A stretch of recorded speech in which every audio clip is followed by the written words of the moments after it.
সাবাস হলো আমাদের ফ্ল্যাগশিপ ক্যারেক্টার। সাবাসের আমরা মোট 8টা কমিক্সের ইস্যু পাবলিশ করেছি। কমিক্সের জনরাটা বলা যায় অ্যাকশন কমেডি। ক্যাপ্টেন কাঁঠালের 3টা অ্যানিমেটেড শর্ট আমরা আমাদের ইউটিউব চ্যানেলে পাবলিশ করেছি। বাপের রাস্তা দ্য রং রোড, ধন্যবাদ the thanks, are the search for the ফো। আমাদের আরেকটা পপুলার ক্যারেক্টার হলো মিস সাবাস। শুধু 3টা কমিক্স পাবলিশ করেছি, কিন্তু এই কমিক্সগুলোতে আমরা কিছু সিরিয়াস সোশ্যাল ইস্যু এক্সপ্লোর করতে পেরেছি। Issues from skin lightening creams to male toxic behavior. Script finalize করার পর একজন স্টোরিবোর্ডটা করে সো দ্যাট আমরা সহজভাবে পেজ আর প্যানেল ব্রেকডাউনস গুলো দেখতে পারি। স্টোরিবোর্ডের পর পেন্সিলস করা হয় আর তারপর ওই পেন্সিলস গুলো ইঙ্ক আর কালার করতে হয়। আমি মনে করি টিম ডালিম, সাবাস আর মিস সাবাসের ইউনিভার্সাল অ্যাপিল আছে। আর যেহেতু ভিডিও কন্টেন্টের ডিমান্ড অনেক বাড়ছে গ্লোবালি, আমরা যদি যত্ন নিয়ে আমাদের প্রোডাকশন করি, আমি আশা করি যে ইভেন্টুয়ালি আমরা সাকসেসফুলি একটা সিরিজ প্রোডিউস আর ডিস্ট্রিবিউট করতে পারবো।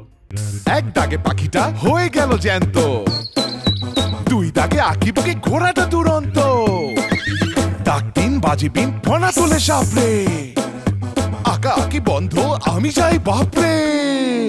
খাতা আছে মাথা আছে আইডিয়া গিজ গিজ, সব মিলে এঁকে ফেলি গল্পটা নিজ নিজ। ক্লাসের খাতা থেকে ফেসবুকে দেয়ালে, ফাঁকে ফাঁকে পড়াশোনা কিংবা বেখেয়ালে, এই সব দেখে স্যার বলে বেটা কথা শোন, মন বলে আঁকি শুধু কার্টুন কার্টুন।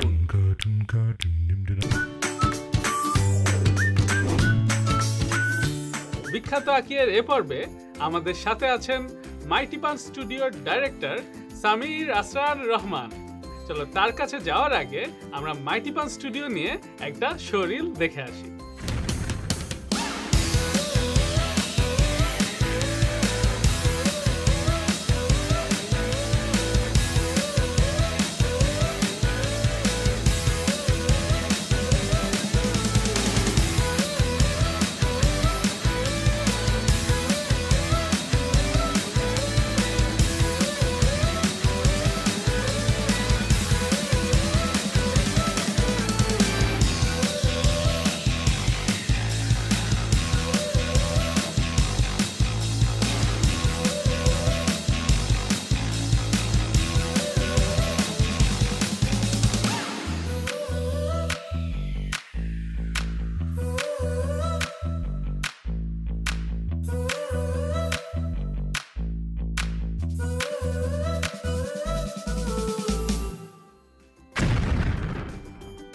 সামির ভাই, আমাদের এই কার্টুন কার্টুন শোতে আপনাকে স্বাগতম।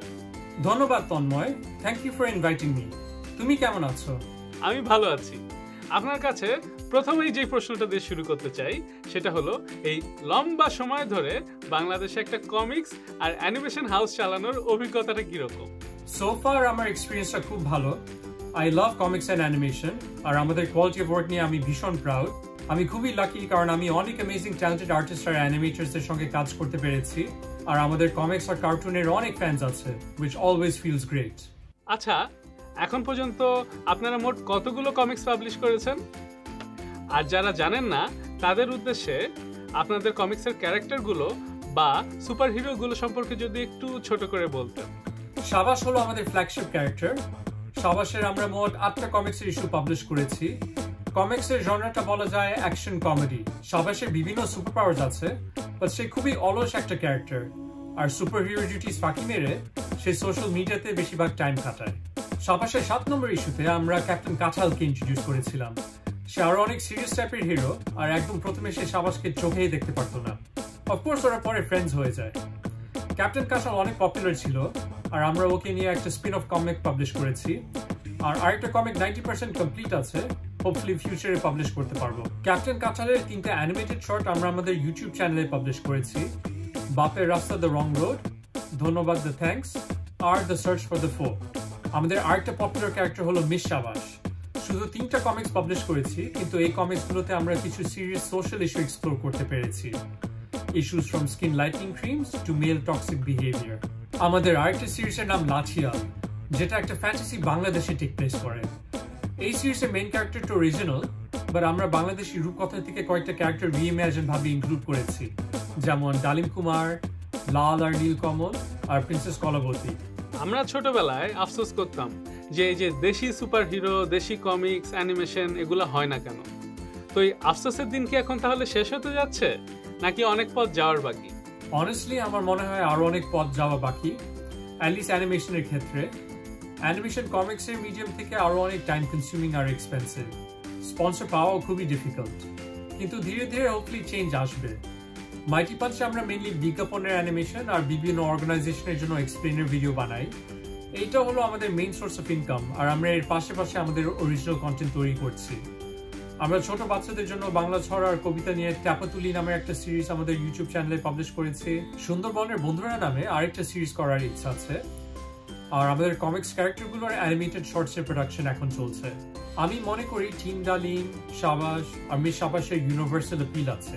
আর যেহেতু ভিডিও কন্টেন্টের ডিমান্ড অনেক বাড়ছে গ্লোবালি, আমরা যদি যত্ন নিয়ে আমাদের প্রোডাকশন করি, আমি আশা করি যে ইভেন্টুয়ালি আমরা সাকসেসফুলি একটা সিরিজ প্রডিউস আর ডিস্ট্রিবিউট করতে পারবো। আপনি তো ইকোনমিক্স নিয়ে ক্লার্ক ইউনিভার্সিটি থেকে পড়াশোনা করেছেন, তো তারপর এসে এই কমিক্স অ্যানিমেশন নিয়ে কাজটা শুরু হলো কিভাবে? ক্লার্ক ইউনিভার্সিটিতে আমি ইকোনমিক্সে মেজর করেছিলাম, কিন্তু আমি সবসময় রাইটিং আর ফিল্মের দিকে আগ্রহী ছিলাম। তাই জন্য ইউনিভার্সিটিতে আমি ক্রিয়েটিভ রাইটিং, ফিল্ম আর ভিডিও প্রোডাকশনের কোর্সও নিয়েছিলাম। অ্যানিমেশনের কোর্স আনফর্চুনেটলি ওই সময় ছিল না। বাংলাদেশে ফেরত আসার পর আমি সিজন 4-এ কাজ করার সুযোগ পেয়েছিলাম। I was one of the writers and directors for the animated segments. Artist আর অ্যানিমেটরসের সঙ্গে কাজ করার এক্সপিরিয়েন্সটা আমার খুবই ভালো লেগেছিল। আর যেহেতু আমি ছোটবেলা থেকে অ্যানিমেশন আর কমিক্স নিয়ে অবসেসড, আমি ইভেন্টুয়ালি আমার নিজের অ্যানিমেশন স্টুডিও স্টার্ট করতে চেয়েছি। আচ্ছা সামির ভাই, আপনাদের এক একটা কমিক্সে কয়জন রাইটার বা কমিক আর্টিস্ট কাজ করেন? মানে এই যে একটা কমিক প্রোডাকশনের পুরো প্রসেসটা যদি আমাদেরকে একটু বলতেন।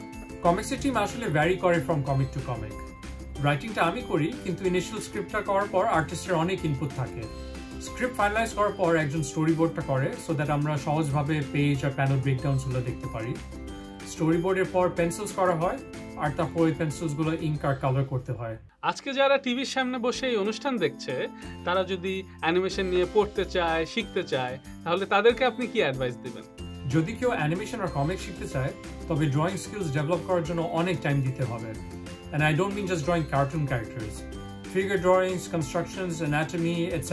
এগুলোর বেসিক ফান্ডামেন্টালসগুলো জানতে হবে। আজকাল কিন্তু অনলাইনে অনেক রিসোর্সেস আছে। নামকরা কমিক আর্টিস্ট বোথ বাংলাদেশে আর ইন্টারন্যাশনালি অনেক টিউটোরিয়ালস ইউটিউবে আপলোড করে। অলসো আমাদের দেশে অনেক ভালো আর্টিস্টের ফোরাম আছে।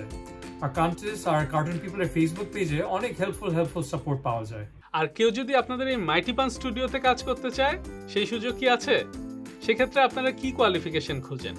আমরা আগে সামটাইমস ইন্টার্নস নিতাম, বাট প্যান্ডেমিকের কারণে ওই প্র্যাকটিসটা আপাতত বন্ধ করেছি। বাংলাদেশে অনেক ট্যালেন্টেড আর্টিস্ট আছে, আর সবার অনেক ইউনিক স্টাইলসও আছে। আমরা ফিউচার হোপফুলি অন্যদেরকে কাজের সুযোগ দিতে পারবো, হয়তো ফুল টাইম, পার্ট টাইম বা ফ্রিল্যান্স বেসিসে। গুরুত্বপূর্ণ প্রশ্ন, আপনাদের কমিক্স কোথায় কোথায় পাওয়া যাবে? আমাদের কমিক্স পাওয়া যায় মিনা বাজারে আর রকমারিতে। এই কমিক্স তৈরি নিয়ে কোনো মজার বা স্মরণীয় ঘটনা? 2015 সালের ঢাকা কমিকনে আমরা একটা আনএক্সপেক্টেড সারপ্রাইজ পেয়েছিলাম। রু নামের একটা ছেলে সাবাসের কসপ্লে করেছিল। I was one of the judges of the cosplay contest, আর ওকে দেখে তো আমি অলমোস্ট চেয়ার থেকে পড়ে গেছিলাম।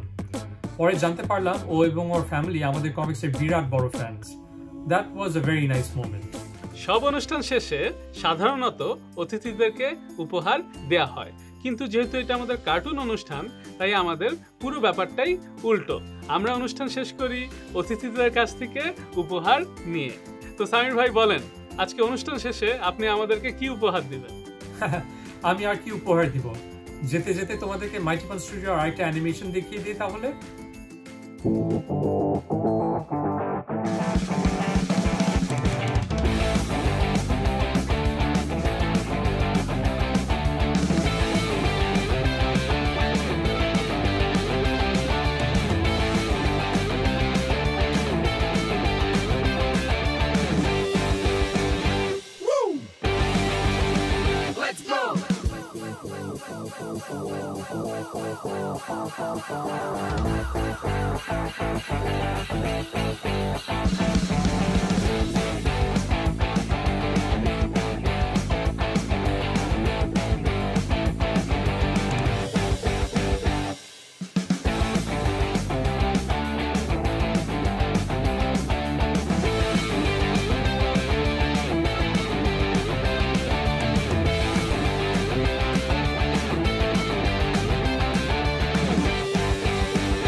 আপনাকে অনেক অনেক ধন্যবাদ কষ্ট করে এই কার্টুন শো এর জন্য সময় বের করার জন্য।